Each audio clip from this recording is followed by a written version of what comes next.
araw, grabe, may malaking issue si Kawhi Leonard at ang Los Angeles Clippers. Iniimbestigahan daw sila ng NBA dahil sa posibleng paglabag sa salary cap rules. Ano ba talaga ang nangyari? Tara, himayin natin.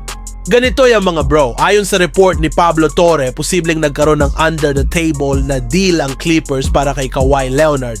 Sinasabi na nakakuha si Kawhi ng halos $28 million mula sa isang endorsement deal sa kumpanyang Aspiration, isang tree planting company na pinunduhan daw mismo ni Steve Ballmer, owner ng Clippers. Ang catch, halos wala raw kailangang gawin si Kawhi. Parang no-show job kumbaga. At ayon pa sa report, konektado raw ito sa pananatili niya sa Clippers. Kung totoo, para bang binayaran siya sa labas ng official salary cap. Siyempre, hindi pinalampas ng NBA raw.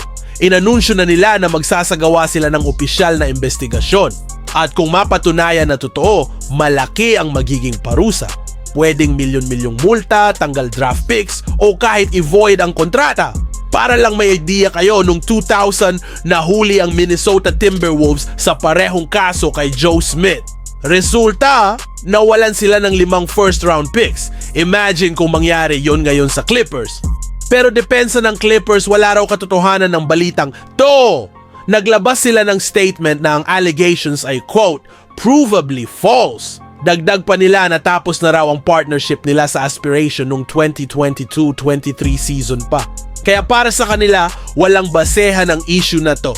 Pero alam nyo naman, hanggat hindi tapos ang NBA investigation, hindi mawawala ang duda. Bakit nga ba sobrang big deal nito? Kasi mga bro, ang salary cap ay ginawa para maging patas ang laban ng bawat team.